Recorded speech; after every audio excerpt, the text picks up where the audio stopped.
어머니, 그 바닥이 얼마나 차가운지 이제 느껴지시죠? 저는 그 느낌을 10년 동안 매일 새벽마다 혼자서 느꼈거든요. 빈손으로 쫓겨난 여자가 어떻게 이 자리에 앉게 됐는지 궁금하지 않으세요? 10년 동안 몸종처럼 부려먹히던 며느리가 어떻게 100억짜리 건물주가 된 걸까요? 그 며느리를 빈손으로 쫓아낸 시어머니와 내연녀가 왜 지금 이 자리에서 무릎을 꿇게 된 걸까요? 이 이야기는 10년 전 새벽 4시 차가운 부엌에서 시작됩니다. 사연 시작 전 무료인 구독과 좋아요 눌러주세요.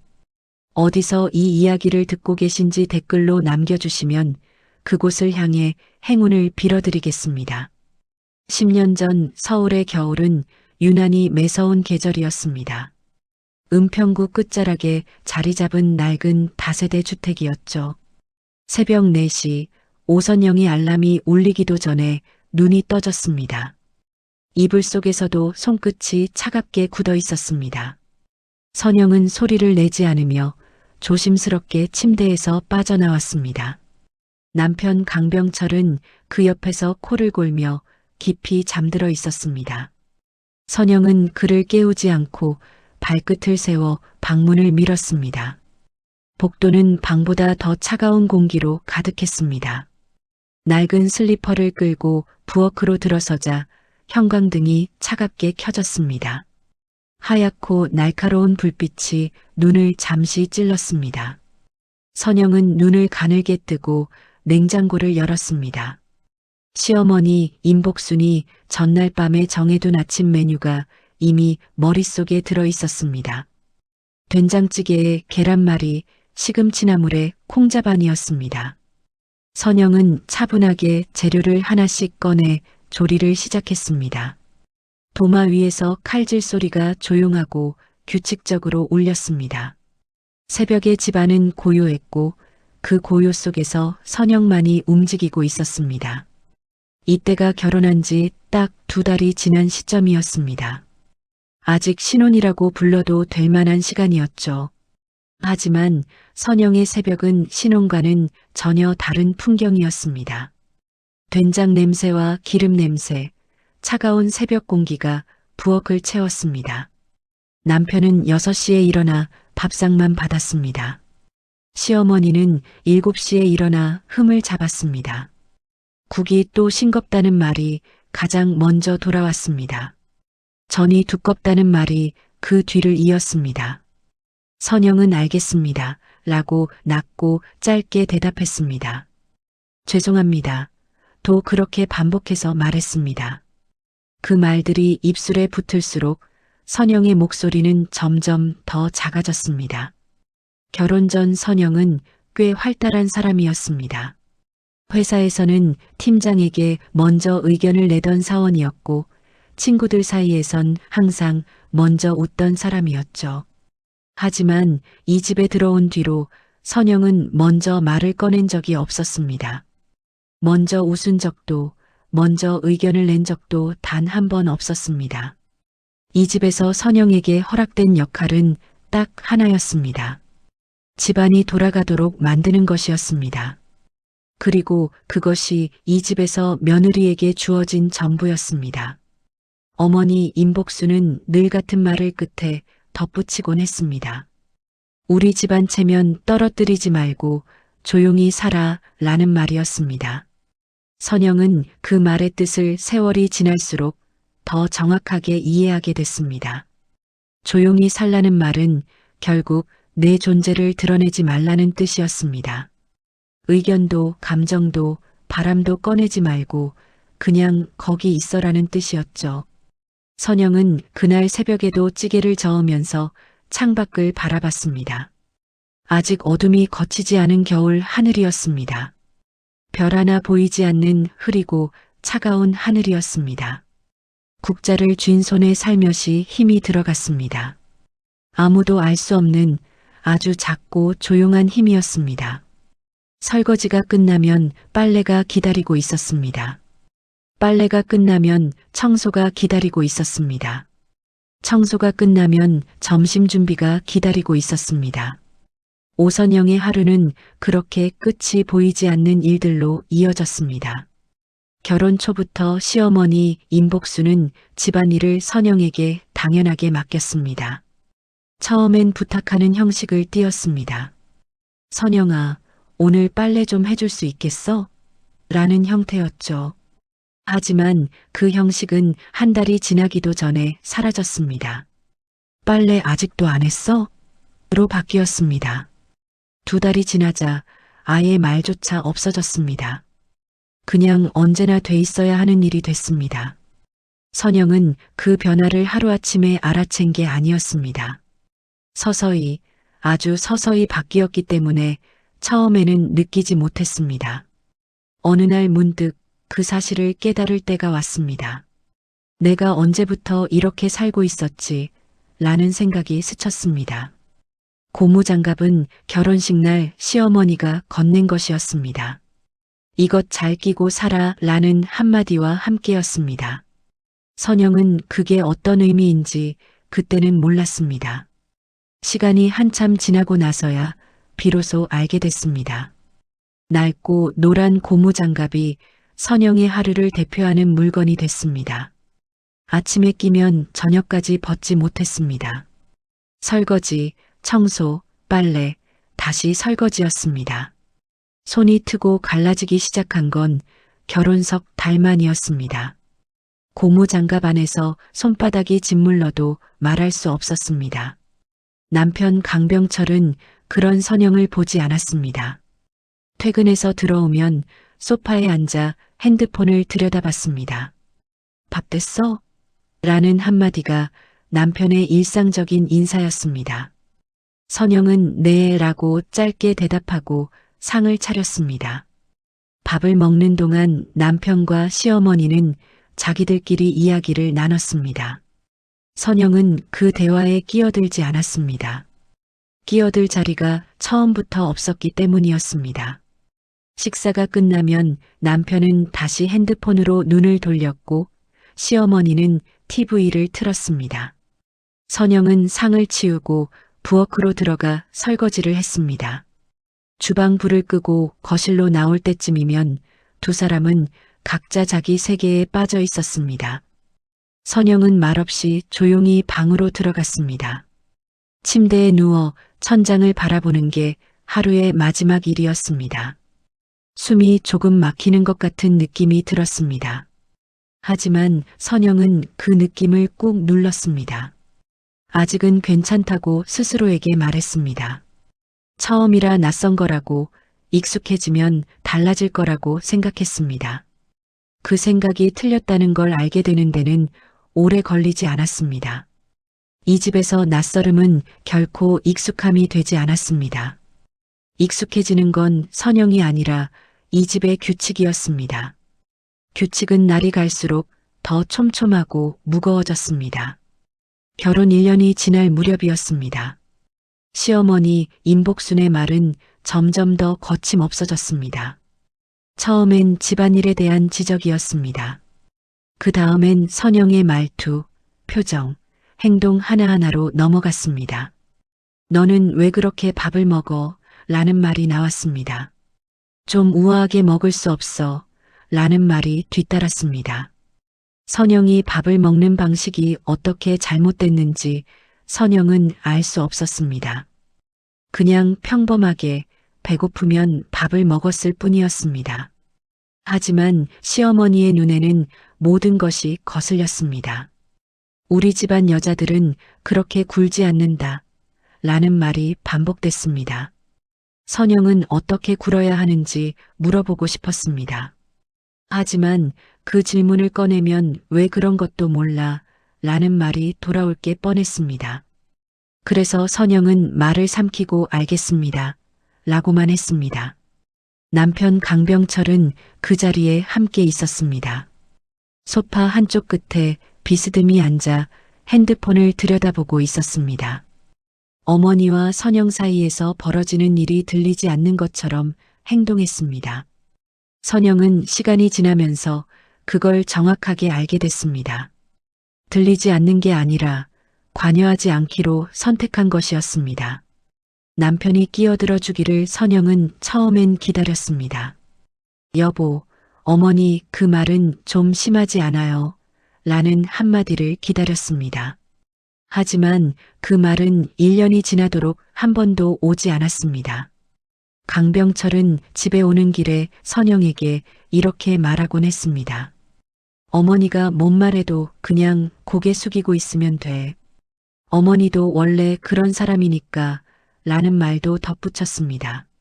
선영은 그 말을 듣고 입술을 깨물었습니다. 그 말이 결국 그냥 참아라 는 뜻이라는 걸 알았기 때문이었습니다. 선영은 그저 이를 악물고 꾹 참을 수밖에 없었습니다. 그날도, 그 다음 날도, 그 다음 주에도 참아냈습니다. 시어머니의 말은 계절이 바뀌어도 멈추지 않았습니다. 어느 날은 선영의 친정을 건드렸습니다. 가난한 집에서 시집와서 제대로 배운 게 없으니까 라는 말이 나왔습니다. 그 말이 끝나는 순간 선영의 손끝이 작게 떨렸습니다. 입술을 힘껏 깨물며 아무 말도 하지 않았습니다. 눈가가 뜨거워지려는 것을 간신히 참았습니다. 지금 이 자리에서 눈물을 보이면 안 된다고 생각했습니다. 눈물을 보이는 순간 더 우습게 보일 것 같았습니다. 선영은 어깨를 곧게 편 채 알겠습니다. 라고 말했습니다. 그리고 거실을 빠져나와 부엌으로 들어갔습니다. 수도꼭지를 3개 틀어 물소리로 거실 소리를 덮었습니다. 물이 쏟아지는 소리가 잠시 모든 것을 지워줬습니다. 그제야 선영은 눈을 한번 꽉 감았습니다. 숨을 길게 들이마시고 천천히 내쉬었습니다. 그리고 낡은 노란 고무장갑을 천천히 다시 꼈습니다. 내일도 이 장갑을 끼고 살아야 한다는 것을 선영은 알고 있었습니다. 하지만 그게 싫다는 말을 꺼낼 곳이 선영에게는 없었습니다. 결혼 3년이 지나던 해 여름이었습니다. 남편 강병철의 퇴근 시간이 조금씩 늦어지기 시작했습니다. 처음에는 일주일에 한 번이었습니다. 그 다음 달에는 주 2번이 됐습니다. 3달이 지나자 10시 이전에 들어오는 날이 더 적어졌습니다. 선영은 처음엔 야근이 많아진 거라고 생각했습니다. 회사 일이 바쁜 시기가 있을 수 있다고 스스로를 다독였습니다. 하지만 이상한 일이 하나씩 눈에 들어오기 시작했습니다. 남편이 핸드폰을 항상 뒤집어 놓게 됐습니다. 충전기에 꽂을 때도 식탁에 올려둘 때도 화면이 아래를 향했습니다. 화장실에 들어갈 때도 핸드폰을 가지고 들어갔습니다. 예전에는 그러지 않았습니다. 선영은 그 변화를 알아챘지만 말을 꺼내지 않았습니다.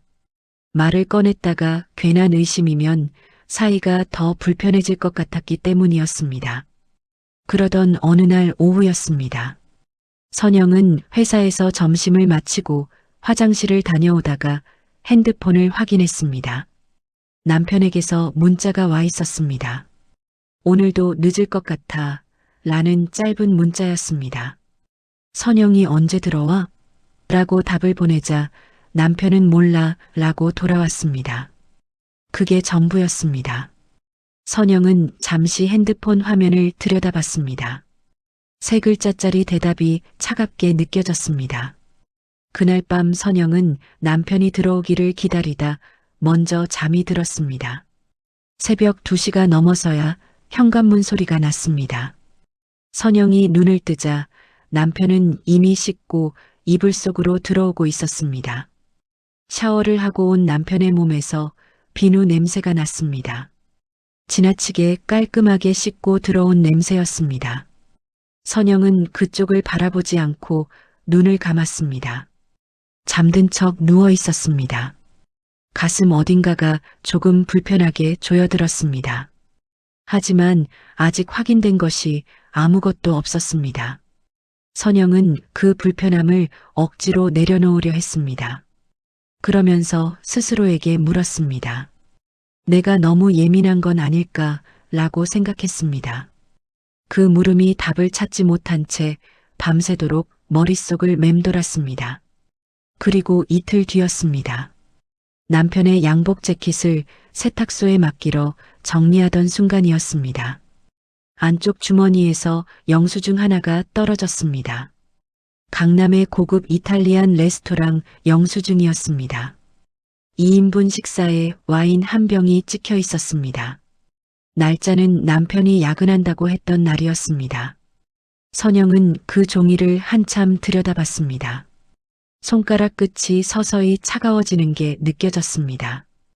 영수증을 조심스럽게 접어 주머니 안에 다시 넣었습니다. 세탁소에 가는 발걸음이 평소보다 무거웠습니다. 하늘이 유난히 뜨거운 여름날이었는데 선영의 등은 차가웠습니다. 결혼 5년째 접어들던 어느 가을 저녁이었습니다. 선영은 시어머니 방 앞에서 노크를 하고 들어갔습니다. 드릴 말씀이 있어서요 라고 했습니다.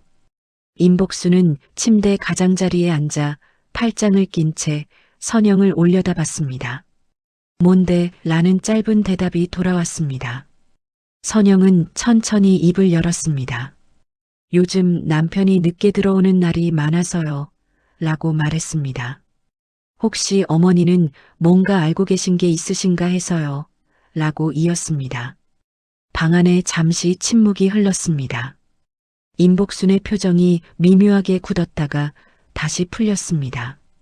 그 변화가 아주 짧은 순간이었지만 선영은 그것을 놓치지 않았습니다. 뭔 소리야, 병철이가 바쁜 거지 라는 말이 돌아왔습니다.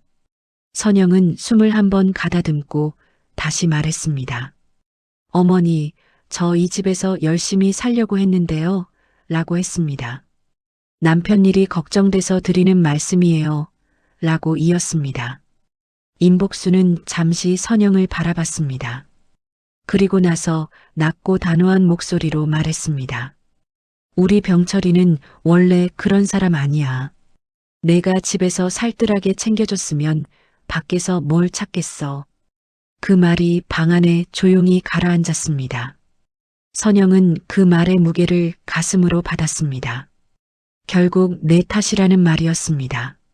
선영이 모자라서 남편이 밖을 도는 거라는 말이었습니다. 어깨가 아주 조금 내려앉았습니다. 그 자리에서 더 이상 말을 잇지 않았습니다. 알겠습니다 라고 짧게 말하고 방을 나왔습니다. 그리고 석 달이 더 지났습니다. 남편의 귀가 시간은 점점 더 늦어졌습니다. 어느 날 밤 선영이 늦은 시간에 부엌에서 물을 마시러 나왔을 때였습니다. 거실 소파에 핸드폰을 놓고 간 남편이 화장실에 들어가 있었습니다. 핸드폰 화면에 불이 켜지며 문자가 도착했습니다. 선영은 손을 뻗으려다 멈췄습니다. 잠시 그 자리에 서 있었습니다. 그리고 결국 핸드폰을 들었습니다. 화면에 나연이라는 이름이 보였습니다. 늦게까지 미안해요 라는 문자였습니다. 오빠 얼굴 보고 싶다 라는 문자도 그 아래 있었습니다. 선영의 손가락 사이로 핸드폰이 가볍게 흔들렸습니다. 화장실 문이 열리는 소리가 들렸습니다. 선영은 핸드폰을 조용히 소파 위에 내려놓고 부엌으로 들어갔습니다. 남편이 거실을 지나가는 소리가 들렸습니다. 핸드폰을 집어들고 방으로 들어가는 발소리가 들렸습니다. 선영은 부엌에서 찬물을 한 잔 천천히 마셨습니다. 물이 목을 타고 내려갔지만 가슴은 여전히 뜨겁고 답답했습니다. 이혼 얘기가 나온 건 결혼 7년째 되던 봄이었습니다. 남편 강병철이 먼저 꺼낸 말이었습니다. 우리 정리하자 라는 말이었습니다. 선영은 그 말을 듣고 아무 말도 하지 않았습니다. 오래전부터 어느 정도 알고 있던 말이기도 했습니다. 사흘 뒤 시어머니 임복순이 선영을 거실로 불렀습니다. 거실 소파 한가운데 앉아 선영을 정면으로 바라봤습니다.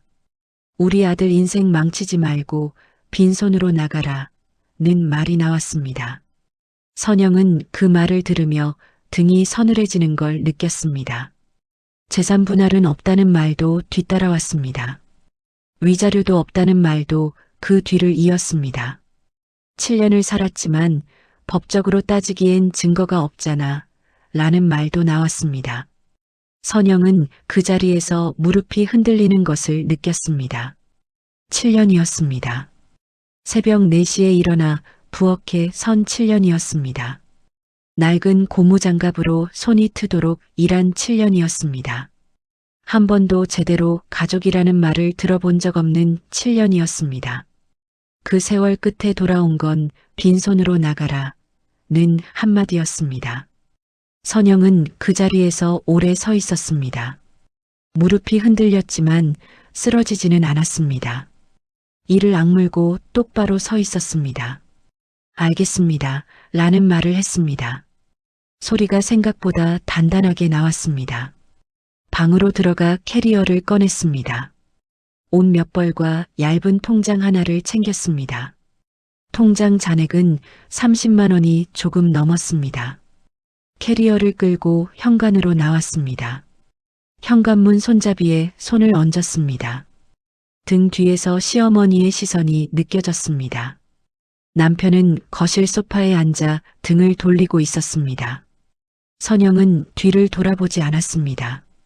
문을 열자 바깥의 찬 봄 공기가 얼굴을 스쳤습니다. 선영은 한 발을 내디뎠습니다. 문이 뒤에서 천천히 닫혔습니다. 찰칵 하는 잠금 소리가 선명하게 들렸습니다. 낡은 캐리어 바퀴 소리만이 복도를 따라 울렸습니다. 계단을 내려가는 동안 선영은 한 번도 위를 올려다보지 않았습니다. 건물 밖으로 나오자 봄 햇살이 쏟아졌습니다. 따뜻해야 할 빛이 그날만큼은 유난히 낯설었습니다.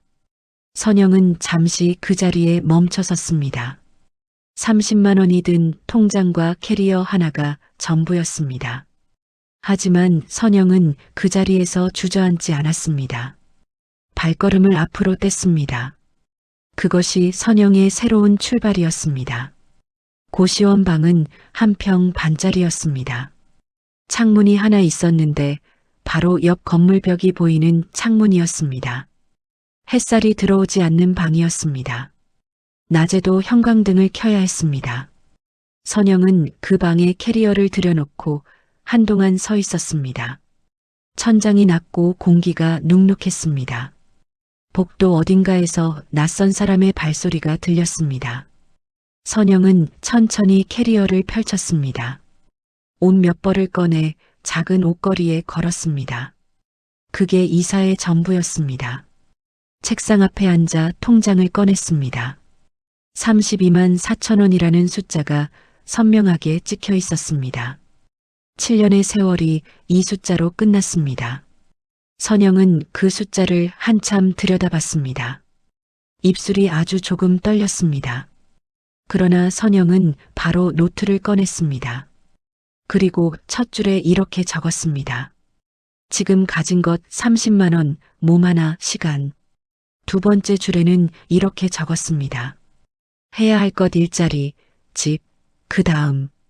선영은 오래 생각하지 않았습니다. 생각할수록 무서워진다는 걸 알았기 때문이었습니다. 다음 날 아침부터 움직이기 시작했습니다. 편의점 아르바이트를 구했습니다. 오전 6시부터 낮 12시까지 일했습니다. 오후에는 작은 식당의 홀서빙을 뛰었습니다. 두 가지 일을 합쳐 한 달 수입이 150만 원이 조금 넘었습니다. 고시원 월세를 내고 나면 남는 게 많지 않았습니다. 하지만 선영은 쓰는 것보다 모으는 쪽으로 방향을 잡았습니다. 한 달에 70만 원씩 통장에 넣기 시작했습니다. 적금 통장을 하나 만들었습니다. 목표 금액을 노트에 적었습니다. 숫자를 보면서 버텼습니다. 퇴근하고 고시원으로 돌아오면 몸이 무너질 것 같았습니다. 발바닥이 찌릿하게 아프고 허리가 굳어 있었습니다. 그래도 자리에 앉아 노트를 폈습니다. 부동산 관련 유튜브 영상을 하나씩 봤습니다. 처음엔 용어가 하나도 들어오지 않았습니다. 경매, 낙찰가, 권리분석이라는 단어들이 낯설었습니다. 하지만 같은 영상을 2번, 3번 돌려봤습니다. 노트에 모르는 단어가 나오면 적고 찾아봤습니다. 그렇게 6달이 흘렀습니다. 어느 날 밤 선영은 노트를 펼쳐 처음 줄을 다시 읽었습니다. 지금 가진 것 30만 원, 몸 하나, 시간. 그 옆에 새로 한 줄을 추가했습니다. 그리고 방법도 생겼다 라고 썼습니다. 작은 방 안에 혼자였지만 그날 밤은 이상하게 덜 외로웠습니다. 경매 물건을 처음으로 직접 보러 간 건 이듬해 초봄이었습니다. 선영은 인터넷에서 찾아낸 경매 정보 카페를 통해 현장 답사 모임에 참가했습니다. 참가자 12명 중 선영이 가장 어렸습니다. 모임을 이끄는 사람이 장철수였습니다. 62이었고 25년 경력의 부동산 전문가였습니다. 체구는 크지 않았지만 목소리가 또렷했습니다. 걸음걸이가 빨랐고 말이 군더더기 없었습니다. 답사를 마치고 사무소로 돌아오는 길에 장철수가 선영에게 먼저 말을 걸었습니다. 처음 나오신 거죠? 라고 물었습니다. 선영은 네 라고 짧게 대답했습니다. 어떻게 관심 갖게 됐어요? 라는 물음이 이어졌습니다. 선영은 잠시 생각했습니다. 그냥 솔직하게 말했습니다. 모아둔 돈이 조금 있는데 불리고 싶어서요. 라고 했습니다. 얼마나요? 라는 장철수의 물음에 선영이 숫자를 말했습니다. 장철수는 잠시 선영을 바라봤습니다. 그리고 천천히 고개를 끄덕였습니다. 그 돈으로 할 수 있는 방법이 있어요. 라는 말이 돌아왔습니다. 다음 날 선영은 장철수의 사무소로 찾아갔습니다. 낡은 사무소였습니다. 문을 열자 오래된 커피와 종이 냄새가 섞인 공기가 밀려왔습니다. 벽마다 지도와 매물 사진이 다닥다닥 붙어 있었습니다. 장철수는 책상 너머로 서류 한 뭉치를 꺼내 폈습니다. 이게 지금 경매에 넘어온 물건들이에요. 라고 했습니다. 선영은 노트를 꺼내 펜을 쥐었습니다. 권리 분석부터 시작해야 해요. 라는 말이 나왔습니다. 장철수는 서두르지 않았습니다. 용어 하나하나를 풀어서 설명해 줬습니다. 선영이 모르는 부분이 있으면 손을 들어 물었습니다. 장철수는 귀찮아하지 않았습니다. 다시 처음부터 설명해 줬습니다. 그렇게 2시간이 훌쩍 지났습니다. 사무소를 나오면서 선영은 문 앞에서 멈췄습니다. 감사합니다. 라고 고개를 숙였습니다. 장철수가 짧게 말했습니다. 다음에 또 와요. 물어보고 싶은 거 있으면. 별거 아닌 말이었지만 그게 오래 귓속에 남았습니다. 다음에 또 와도 된다는 말이 선영에게는 처음으로 따뜻하게 들리는 말이었습니다. 그날 이후 선영은 일주일에 한 번씩 사무소를 찾아갔습니다. 장철수는 매번 새로운 자료를 준비해뒀습니다. 선영은 매번 노트를 가득 채워 돌아왔습니다. 봄이 지나고 여름이 왔습니다. 선영의 노트는 어느새 3권째로 넘어가 있었습니다. 선영이 첫 입찰에 나선 건 그해 가을이었습니다. 물건은 경기도 외곽의 낡은 단층 상가였습니다. 감정가의 절반 아래로 떨어진 물건이었습니다. 장철수가 이 물건 한번 보세요. 라며 꺼낸 서류였습니다. 도로변에 붙어 있고 버스 정류장이 코앞이에요. 라는 설명도 있었습니다. 선영은 직접 현장을 2번 다녀왔습니다. 첫 번째는 평일 낮에 갔습니다.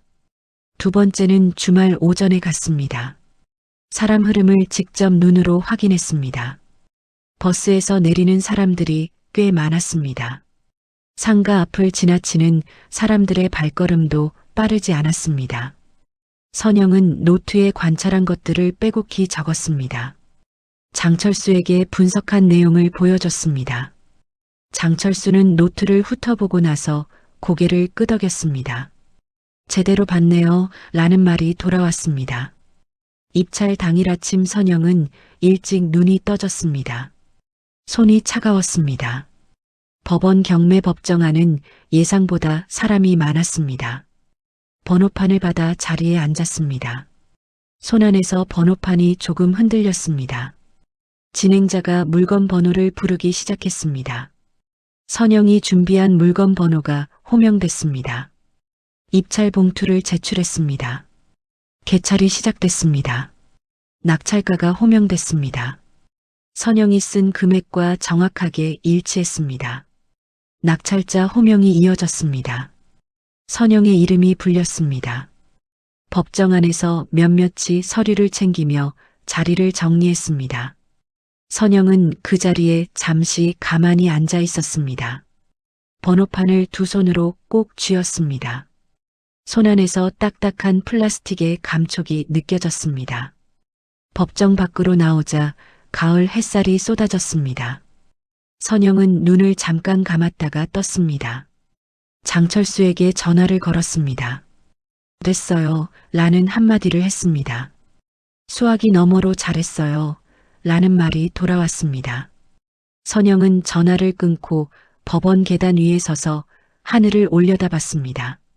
구름 한 점 없는 가을 하늘이었습니다. 선영이 혼자 하늘을 올려다본 게 얼마 만인지 기억이 나지 않았습니다. 그냥 한참 서 있었습니다. 바람이 조용히 지나갔습니다. 낙찰을 받고 반년이 지났습니다. 선영은 그 상가를 작은 세탁소에 임대로 내줬습니다. 매달 들어오는 월세가 많지는 않았습니다. 하지만 처음으로 선영의 이름으로 들어오는 돈이었습니다. 통장에 월세가 찍히는 날 선영은 한참 그 숫자를 바라봤습니다. 내 이름으로 된 건물에서 나온 돈이라는 게 실감이 나지 않았습니다. 그 감각이 선영을 다시 움직이게 만들었습니다. 두 번째 물건을 알아보기 시작했습니다.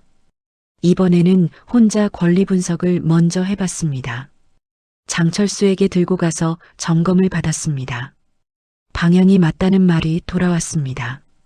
선영은 조금씩 자신감이 생기기 시작했습니다. 그러던 어느 날 오전이었습니다. 첫 번째 상가 앞을 지나가다가 건물 외벽에 붙은 공고문을 발견했습니다. 재개발 구역 지정 예정 공고라는 제목이 선명했습니다. 선영은 멈춰서서 공고문을 처음부터 끝까지 읽었습니다. 해당 구역 안에 선영의 상가가 포함돼 있었습니다. 장철수에게 바로 전화를 걸었습니다. 공고문 사진을 찍어서 보냈습니다. 수화기 너머로 잠시 침묵이 흘렀습니다. 그리고 장철수가 말했습니다. 빨리 와요. 지금 당장. 이라는 말이었습니다. 선영은 사무소로 뛰어갔습니다. 장철수는 이미 지도를 펼쳐놓고 있었습니다. 이 구역 전부가 재개발 대상이에요. 라고 했습니다. 선영의 상가가 포함된 구역이 지도 위에서 빨간 선으로 표시됐습니다. 감정가가 얼마나 올라갈 것 같아요? 라고 선영이 물었습니다. 장철수가 천천히 숫자를 말했습니다. 선영은 그 숫자를 듣고 입술을 꽉 다물었습니다. 처음 낙찰가의 3배가 넘는 수치였습니다. 선영은 잠시 숨을 골랐습니다. 장철수가 말을 이었습니다. 여기서 끝내지 말고 이 돈으로 다음 걸 봐야 해요. 라고 했습니다. 선영은 그 말을 노트에 받아 적었습니다. 사무소 밖으로 나오자 찬 가을바람이 불었습니다. 선영은 그 자리에서 잠시 공고문 사진을 다시 꺼내 들여다봤습니다. 종이 한 장이 선영의 1년을 완전히 바꿔놓는 순간이었습니다. 손안에 핸드폰이 따뜻하게 느껴졌습니다. 선영은 노트를 펼쳐 새 페이지를 열었습니다. 다음 목표를 적기 시작했습니다. 멈출 이유가 없었습니다. 재개발 보상금이 나온 건 낙찰 2년이 지난 뒤였습니다. 선영의 통장에 처음 보는 숫자가 찍혔습니다. 처음 낙찰가의 3배가 조금 넘는 금액이었습니다. 선영은 그 숫자를 보면서 오래 가만히 있었습니다. 고시원 책상 앞에서 30만 원짜리 통장을 들여다보던 날이 떠올랐습니다. 그날과 지금 사이에 얼마나 많은 새벽이 있었는지 셀 수가 없었습니다. 선영은 바로 다음 날 장철수를 찾아갔습니다. 이 돈으로 다음을 봐야죠. 라는 선영의 말에 장철수가 웃었습니다. 처음 봤을 때랑 많이 달라졌네요. 라는 말이 돌아왔습니다. 선영은 그 말의 의미를 알 것 같았습니다. 두 번째 물건은 서울 외곽의 낡은 상가 건물이었습니다. 이번에는 권리 분석을 선영이 직접 완성했습니다. 장철수가 확인만 했습니다. 맞아요. 라는 한마디가 전부였습니다. 두 번째 낙찰은 첫 번째보다 빠르게 결정됐습니다. 손이 떨리는 정도도 훨씬 줄어 있었습니다. 그 물건은 2년 만에 임대 수익과 시세 차익을 함께 냈습니다. 세 번째 물건은 서울 접경 지역의 소규모 빌딩이었습니다. 이번엔 처음부터 대출을 일부 활용했습니다. 장철수가 옆에서 구조를 잡아줬습니다. 선영은 밤마다 숫자를 계산했습니다. 리스크를 정확하게 파악한 뒤 움직였습니다. 세 번째 물건이 마무리될 때쯤 선영의 자산은 이미 전혀 다른 숫자가 돼 있었습니다. 이혼하던 날 손에 들고 나온 30만 원이 씨앗이 됐습니다. 그 씨앗이 7년 동안 천천히 자랐습니다. 은행에서 VIP 상담실로 안내받은 날이었습니다. 직원이 자산 현황 서류를 테이블에 펼쳤습니다. 선영은 단정한 정장 차림으로 그 서류를 들여다봤습니다. 서류 맨 아래 총 자산 합계 칸의 숫자가 눈에 들어왔습니다. 세 자리가 더 늘어 있었습니다. 직원이 말했습니다. 고객님, 포트폴리오가 아주 안정적으로 구성돼 있습니다. 라고 했습니다. 선영은 짧게 고맙습니다. 라고 했습니다. 상담실을 나오며 창밖을 바라봤습니다. 도시 전경이 통유리 너머로 한눈에 들어왔습니다. 이 도시 어딘가에 선영의 이름이 적힌 건물들이 있었습니다. 빈손으로 쫓겨난 여자의 이름이었습니다. 선영은 창밖을 잠시 바라보다가 몸을 돌렸습니다. 다음 일정이 기다리고 있었습니다. 멈추지 않았습니다. 선영이 이혼한 뒤 10년이 흐르는 동안 전 남편 강병철의 삶은 반대 방향으로 흘렀습니다.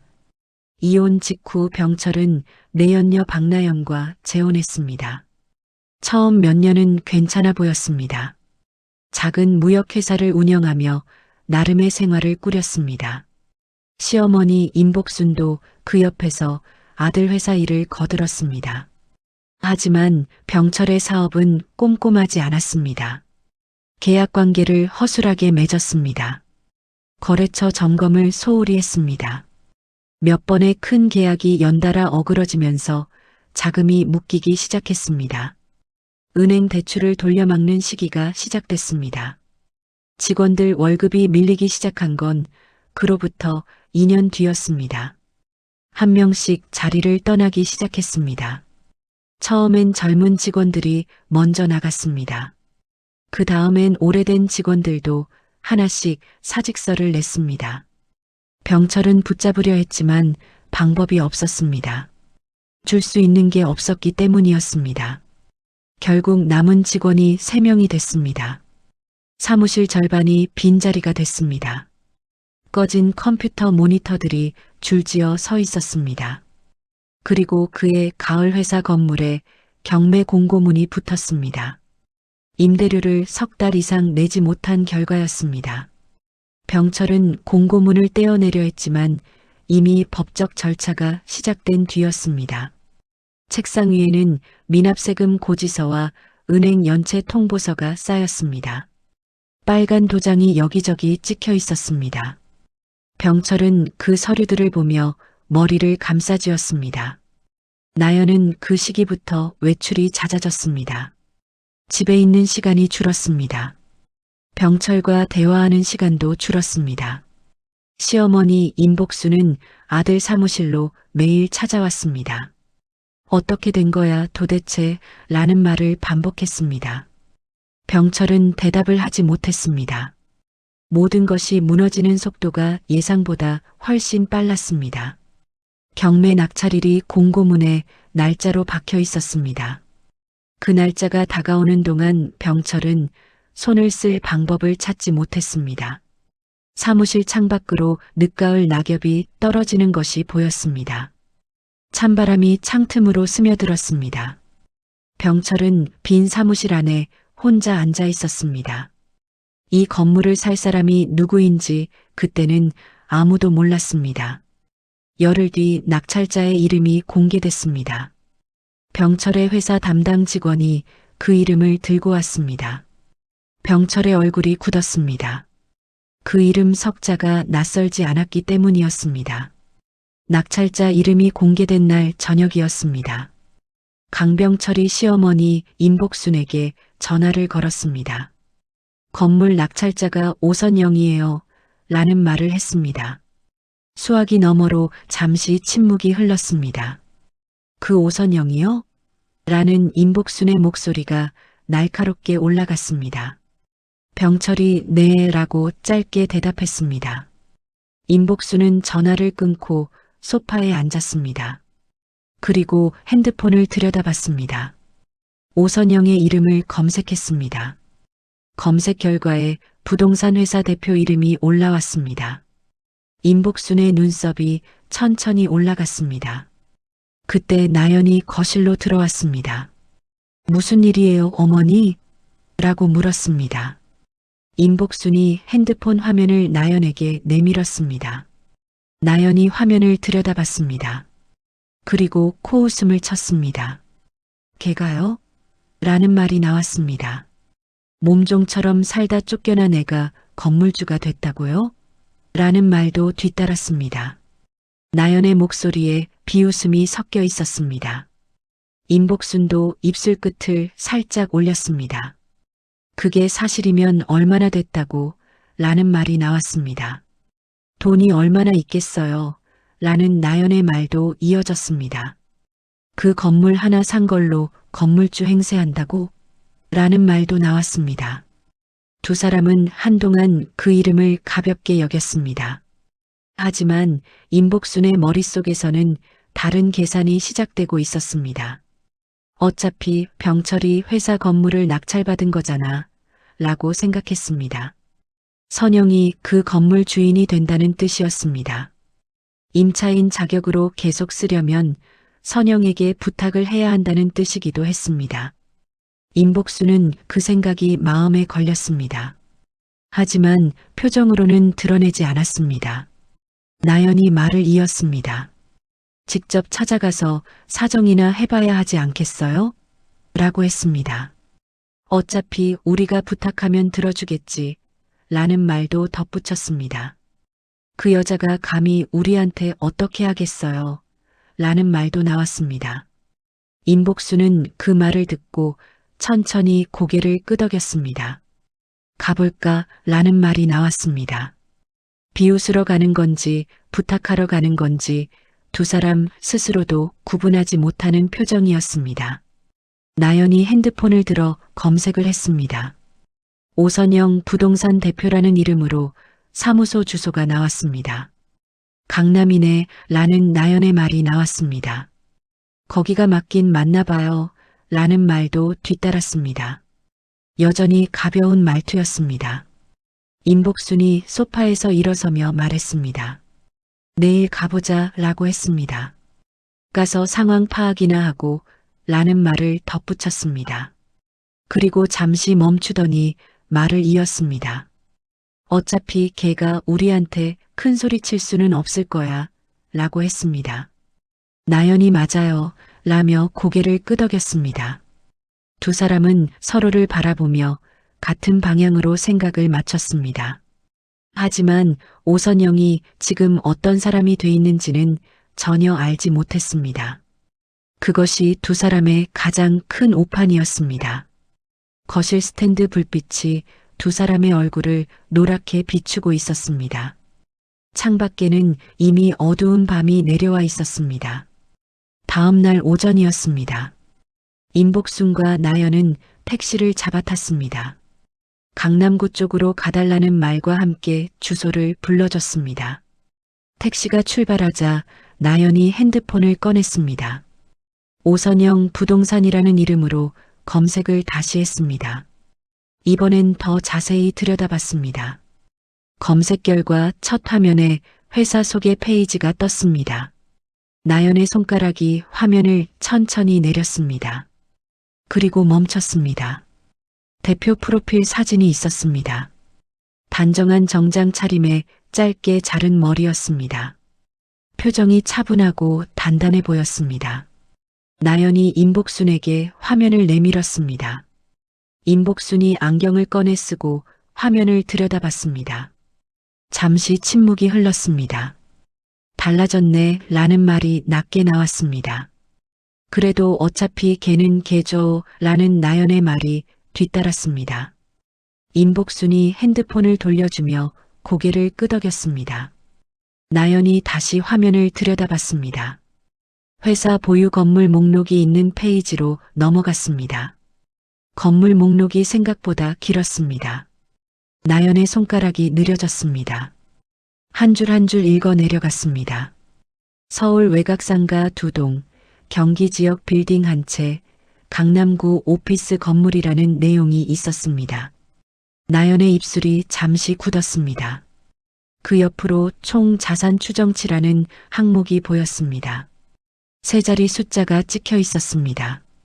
나연은 그 숫자를 한번 읽고 핸드폰을 내렸습니다. 임복순에게는 보여주지 않았습니다. 창밖으로 눈을 돌렸습니다. 도심의 빌딩들이 빠르게 지나쳤습니다. 나연의 표정이 아까와 조금 달라져 있었습니다.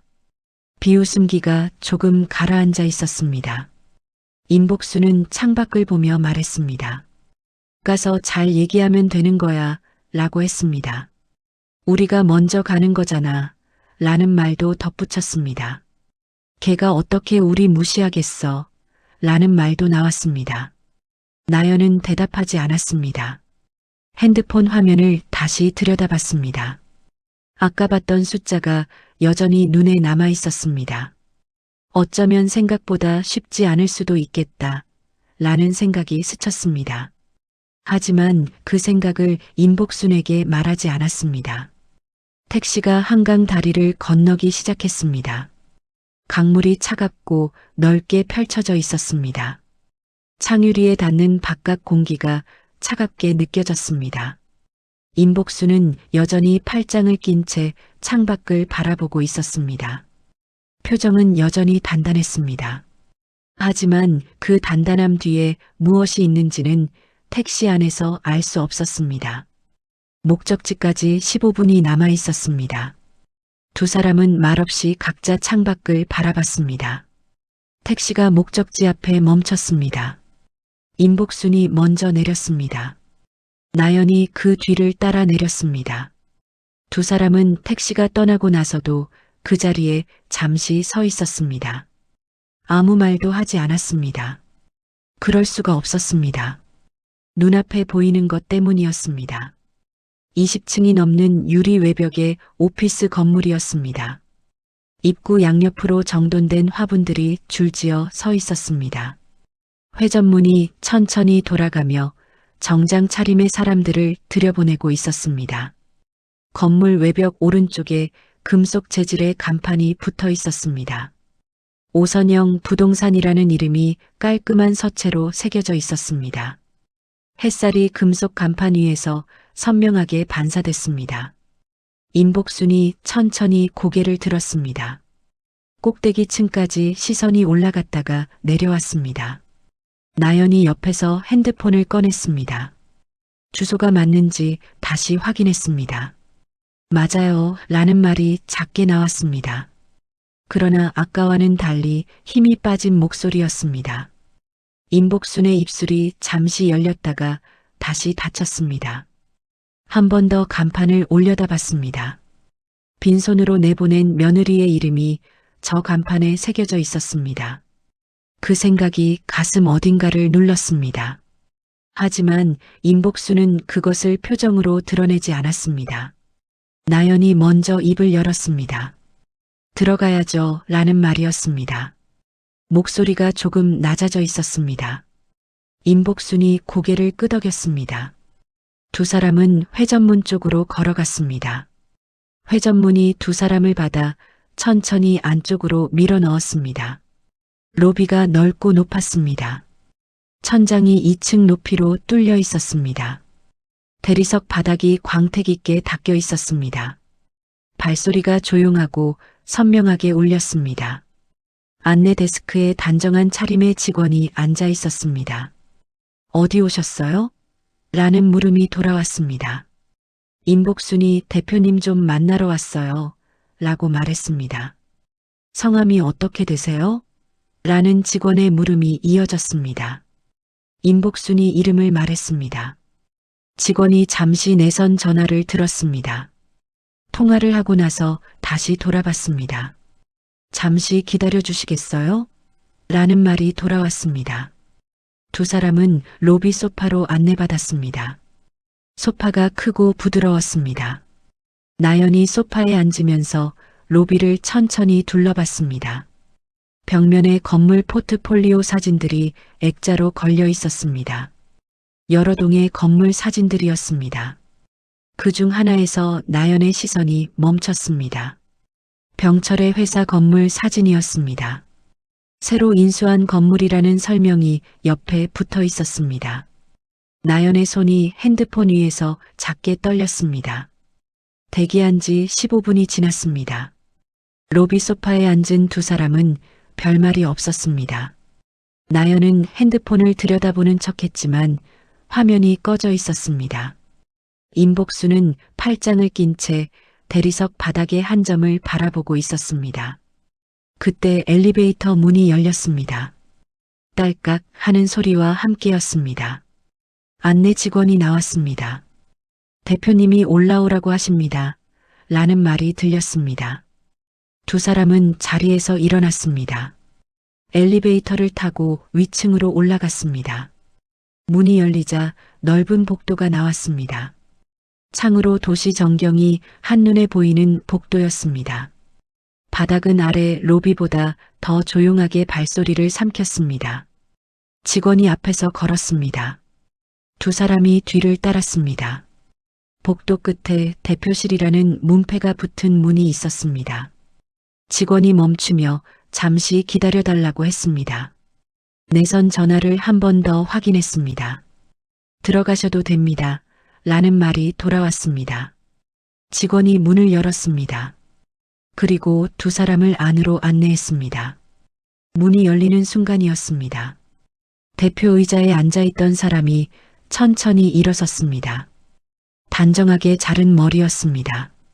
흰 셔츠에 짙은 색 재킷을 걸쳤습니다. 표정이 조용하고 단단했습니다. 오선영이었습니다. 임복순의 시선이 선영의 얼굴에서 잠시 멈췄습니다.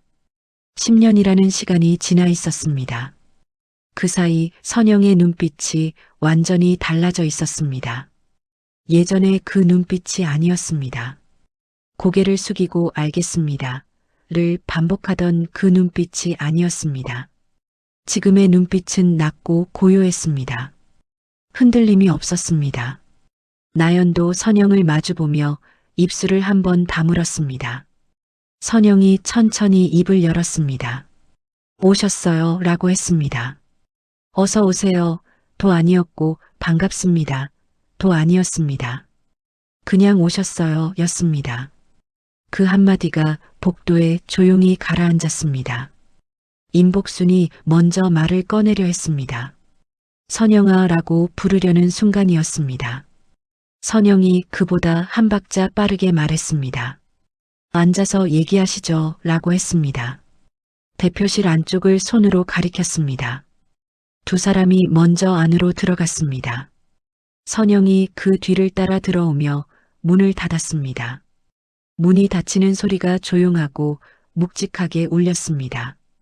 창밖으로 서울 도심이 드넓게 펼쳐져 있었습니다. 선영은 대표 의자에 앉았습니다. 그 자리가 선영에게 완전히 맞는 자리처럼 보였습니다. 세 사람이 자리를 잡자 잠시 침묵이 흘렀습니다. 선영은 먼저 말을 꺼내지 않았습니다. 두 손을 테이블 위에 가지런히 올린 채 임복순을 바라봤습니다. 임복순이 먼저 입을 열었습니다. 잘됐네 라는 말이 나왔습니다. 우리 선영이가 이렇게 잘됐으니 라는 말이 뒤따랐습니다. 목소리에 익숙한 뉘앙스가 실려 있었습니다. 선영이를 우리 선영이라고 부르는 투였습니다. 마치 아직도 자기 며느리인 것처럼 말하는 투였습니다. 선영은 그 말을 들으며 아무 표정도 바꾸지 않았습니다. 임복순이 말을 이었습니다. 사실 오늘 온 게 다름이 아니라 라고 했습니다. 병철이 사업이 좀 어려워졌잖아 라는 말도 나왔습니다. 그 건물이 경매로 넘어간 걸 내가 낙찰받았다고 해서 라는 말을 이었습니다. 어차피 우리 식구끼리 잘 해결하면 되지 않겠냐 싶어서 라는 말이 마지막으로 나왔습니다.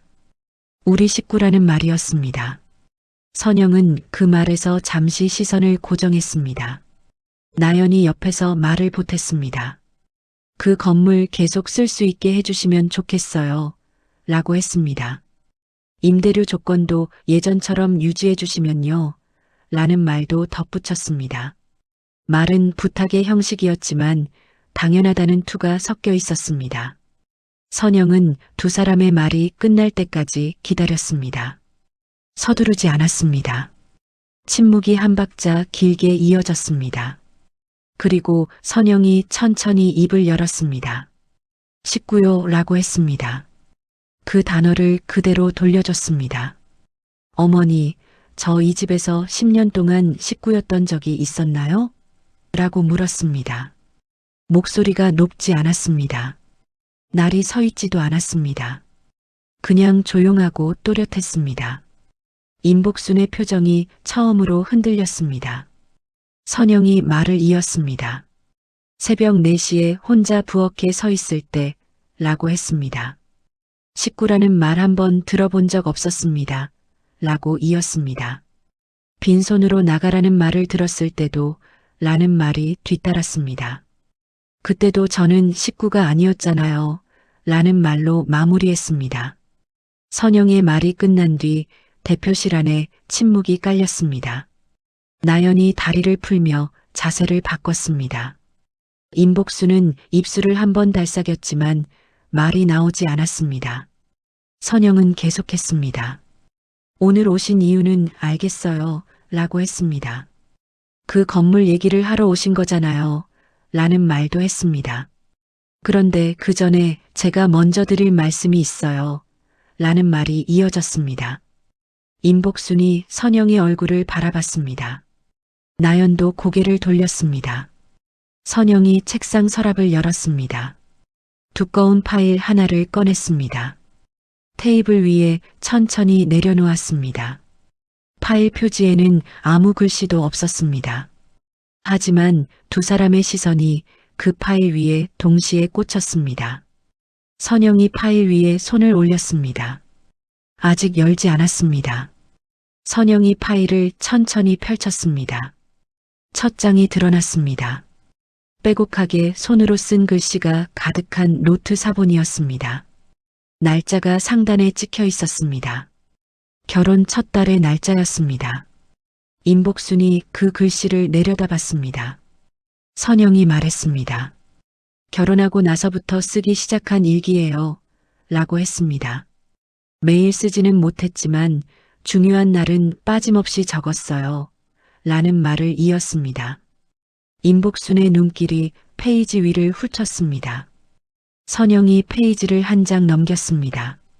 다음 장에는 병원 진료 기록이 있었습니다. 날짜와 진료 내용이 선명하게 찍혀 있었습니다. 손습진 치료 기록이었습니다. 고무 장갑을 장기간 착용해서 생긴 것이라는 의사 소견도 함께였습니다. 나연이 그 기록지를 보며 시선을 한번 옆으로 돌렸습니다. 선영이 다시 페이지를 넘겼습니다. 이번엔 인쇄된 문서 목록이 나왔습니다. 날짜와 파일명이 적혀 있었습니다. 음성 녹음 파일 목록이었습니다. 총 18개였습니다. 임복순이 그 목록을 들여다봤습니다. 선영이 핸드폰을 꺼냈습니다. 목록 첫 번째 파일을 재생했습니다.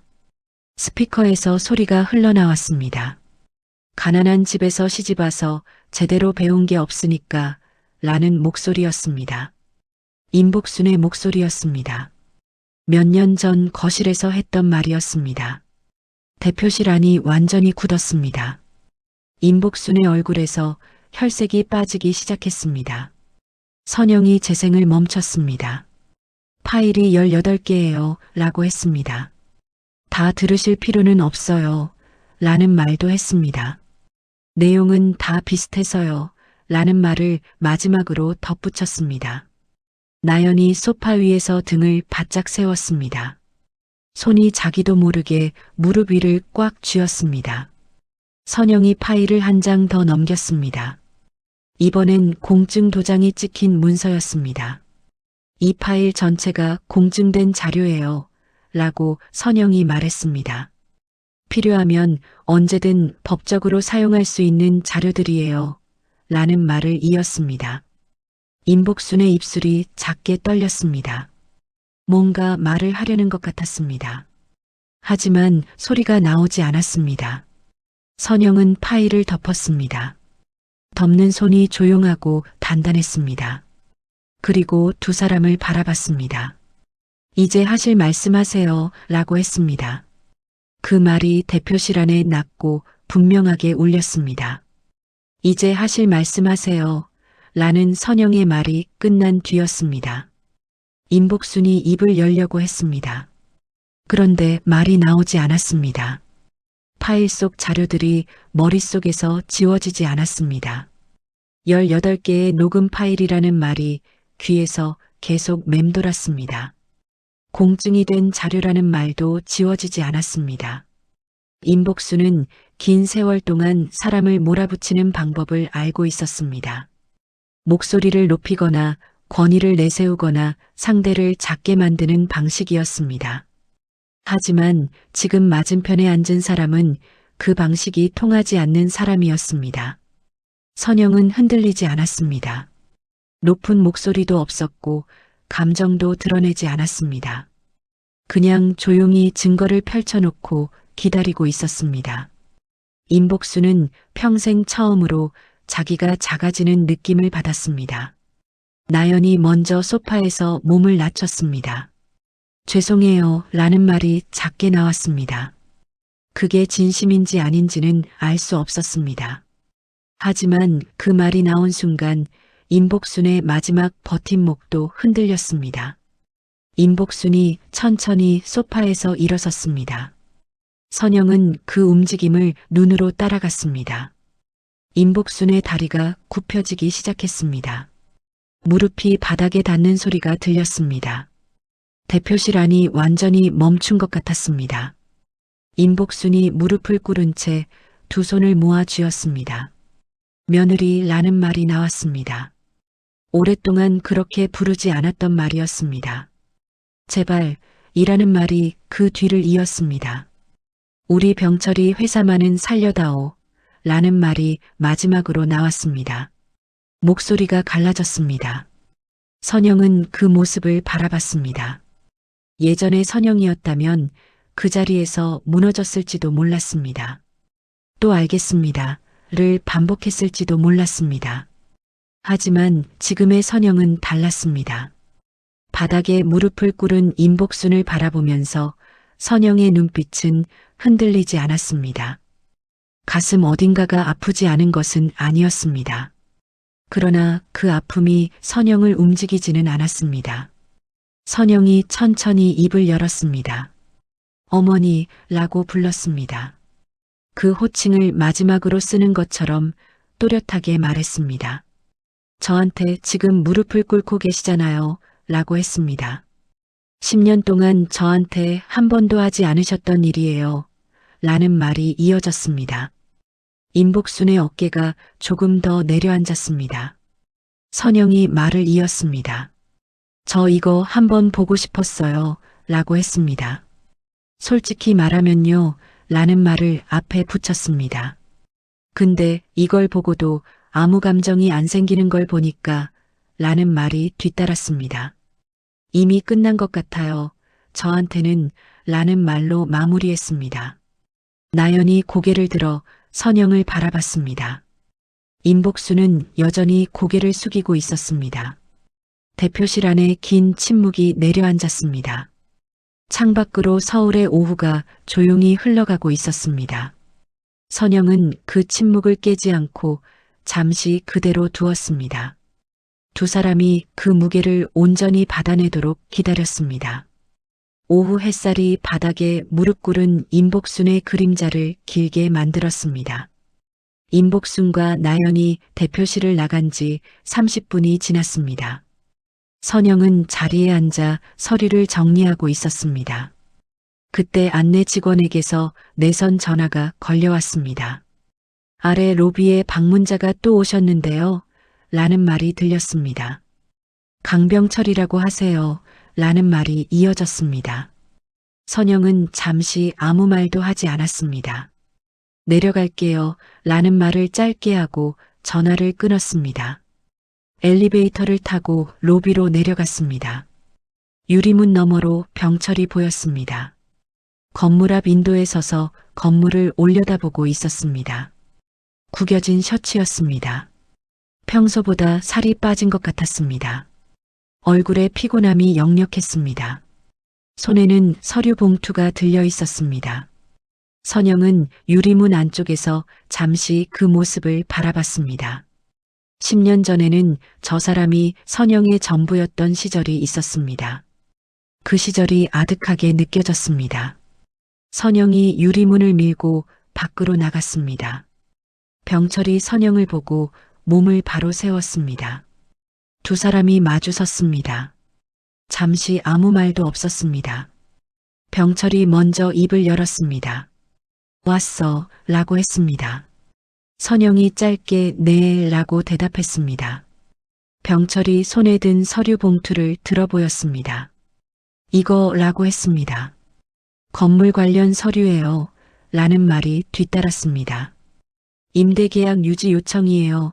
라는 말도 나왔습니다. 직접 가져왔어요. 라는 말을 마지막으로 덧붙였습니다. 선영이 서류 봉투를 받지 않았습니다. 병철이 봉투를 내민 채 잠시 그대로 있었습니다. 바람이 한번 지나갔습니다. 병철의 셔츠 끝이 살짝 흔들렸습니다. 선영이 천천히 입을 열었습니다. 병철 씨라고 불렀습니다. 예전에 내 이름 부르던 것처럼 부르지 않았습니다. 성을 붙여서 불렀습니다. 그 건물은 정상적으로 운영될 거예요. 라고 했습니다. 임대계약 조건은 제가 정할 거고요. 라는 말도 했습니다. 특별 대우는 없어요. 라는 말이 이어졌습니다. 병철이 선영의 얼굴을 바라봤습니다. 뭔가 더 말하고 싶은 것이 있는 것 같았습니다. 입이 열렸다가 다시 닫혔습니다.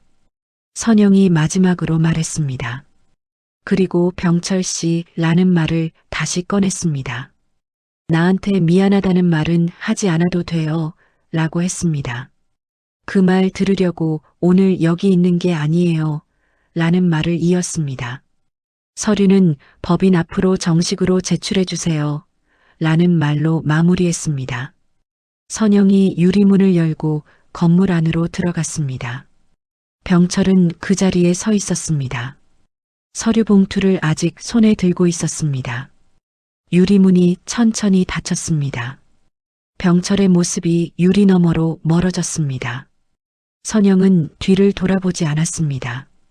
엘리베이터 버튼을 눌렀습니다. 문이 열리고 닫혔습니다. 그날 오후 늦게 모든 방문이 끝났습니다. 선영은 대표실에 혼자 남았습니다. 직원들은 퇴근했습니다. 사무실이 조용해졌습니다. 선영은 의자에 등을 기대고 잠시 천장을 바라봤습니다. 하루가 길었습니다. 오래된 사람들을 만났고 오래된 말들을 들었습니다. 그 말들이 예전처럼 가슴에 박히지 않았습니다. 그게 달라진 것 중에 가장 큰 것이었습니다. 선영은 자리에서 일어나 서랍을 열었습니다. 짐을 정리하려는 참이었습니다. 서랍 안쪽에서 무언가가 눈에 들어왔습니다. 작은 봉투였습니다. 꺼내서 열어봤습니다. 그 안에 새 고무장갑 한 켤레가 들어 있었습니다. 직원 중 하나가 사무실 청소용으로 가져다 둔 것이었습니다. 선영은 그 고무 장갑을 손에 들었습니다. 선명한 노란색이었습니다. 아직 포장을 뜯지 않은 새 것이었습니다. 손 안에서 가볍고 보드라운 감촉이 느껴졌습니다. 선영은 한동안 그것을 들여다봤습니다. 결혼식 날 임복순이 건네던 낡은 고무장갑이 떠올랐습니다. 이것 잘 끼고 살아 라는 말과 함께 받았던 그 장갑이었습니다. 그 장갑을 끼고 새벽마다 부엌에 섰던 날들이 스쳤습니다. 손이 트고 갈라지도록 달아버린 장갑이었습니다. 그 장갑은 이혼하던 날 시댁 부엌 싱크대 옆에 두고 나왔습니다. 가져갈 이유가 없었습니다. 그리고 지금 손 안에 있는 건 새 것이었습니다. 선영의 이름으로 된 건물에 있는 선영의 서랍 안에서 나온 것이었습니다. 선영은 그 고무장갑을 책상 위에 조용히 올려놓았습니다. 그리고 창밖을 바라봤습니다. 서울의 하늘이 노을로 물들어 있었습니다. 붉고 넓은 노을이었습니다. 유리창 전체를 가득 채우는 빛이었습니다. 선영은 그 빛을 한참 바라봤습니다. 억지로 감동을 만들려 하지 않았습니다. 그냥 바라봤습니다. 노을이 조용히 타오르고 있었습니다. 선영은 재킷을 챙겨 들었습니다. 가방을 어깨에 걸었습니다. 책상 위의 고무장갑을 다시 한번 바라봤습니다. 그리고 그것을 서랍 안에 넣어뒀습니다. 내일도 이곳에 오면 그 자리에 있을 것이었습니다. 선영은 대표실 불을 껐습니다. 복도로 나와 엘리베이터를 탔습니다. 로비를 지나 유리문을 밀었습니다. 바깥 공기가 얼굴을 스쳤습니다. 차갑지 않았습니다. 저녁 바람이 부드럽게 지나갔습니다. 선영은 건물 앞 인도에 잠시 섰습니다. 위를 올려다봤습니다. 건물 외벽의 간판이 저녁 하늘을 배경으로 서 있었습니다. 오선영 부동산이라는 이름이 조용하게 빛나고 있었습니다. 선영은 발걸음을 뗐습니다. 걸음이 가벼웠습니다. 오늘 이야기는 여기서 마칩니다. 몸종처럼 살다 빈손으로 쫓겨난 한 여자의 이야기였습니다. 그 여자는 울지 않았습니다. 무너지지도 않았습니다. 30만 원과 몸 하나로 시작해서 자기 이름이 새겨진 건물을 세웠습니다. 누군가 여러분에게 빈손으로 나가라고 말한 적이 있었나요? 그 말을 들었을 때 무너지지 않고 발걸음을 뗄 수 있었나요? 선영은 그 발걸음이 전부였습니다. 화려한 복수가 아니었습니다. 그냥 멈추지 않은 것이었습니다. 오늘 이야기가 마음에 닿으셨다면 구독과 좋아요 눌러주세요. 댓글로 지금 어디서 듣고 계신지 남겨주시면 그곳을 향해 내일의 힘을 빌어드리겠습니다. 다음 이야기도 기다려주세요.